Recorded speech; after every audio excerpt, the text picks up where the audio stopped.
শ্যামনগরে আওয়ামী লীগের হরতাল ও নৈরাজ্যের প্রতিবাদে বিএনপির বিক্ষোভ সমাবেশ অনুষ্ঠিত হয়েছে। কোনো নৈরাজ্য করতে দেওয়া হবে না সমাবেশ থেকে বক্তারা। শ্যামনগর থেকে মোহাম্মদ আব্দুর রহিমের রিপোর্ট। আওয়ামী লীগের ডাকা অবৈধ হরতাল ও নৈরাজ্য সৃষ্টির অপচেষ্টার প্রতিবাদে সাতক্ষীরার শ্যামনগরে বিএনপির বিক্ষোভ সমাবেশ অনুষ্ঠিত হয়েছে। মঙ্গলবার সকালে শ্যামনগর প্রেসক্লাব চত্বর থেকে একটি বিক্ষোভ মিছিল বের হয়ে উপজেলার প্রধান সড়ক প্রদক্ষিণ শেষে প্রেসক্লাবের সামনে শেষ হয়।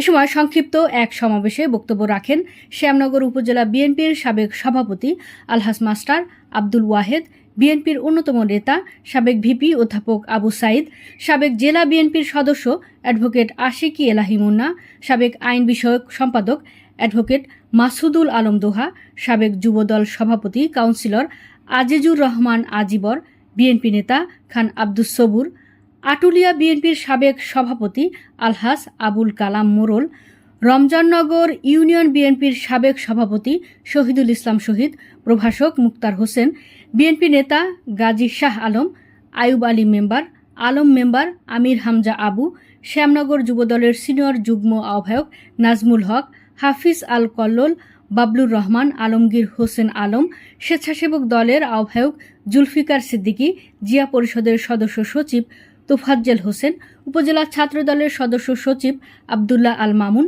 সিনিয়র যুগ্ম আহ্বায়ক গোলাম মোস্তফা, যুগ্ম আহ্বায়ক মিল্টন হোসেন, জাসাস নেতা আবু রায়হান, কলেজ ছাত্রদলের নেতা ফরিদ, যুবদল নেতা নুরুন নবী, জাকারিয়া হাফিজ, মুক্তার মফুখা, আরিফুল আলিম, ওমেদ আলী প্রমুখ। এ সময় বক্তারা বলেন, শেখ হাসিনা ভারতে বসে দেশে নৈরাজ্যতা সৃষ্টির পায়তারা চালাচ্ছে। যদি শ্যামনগরের মাটিতে কেউ অরাজকতা সৃষ্টির চেষ্টা করে তাহলে নেতাকর্মীরা তাদেরকে প্রতিহত করবে। এ ব্যাপারে শ্যামনগর উপজেলা বিএনপির সাবেক সভাপতি আলহাজ মাস্টার আব্দুল ওয়াহেদ সকলকে সজাগ থাকার আহ্বান জানান।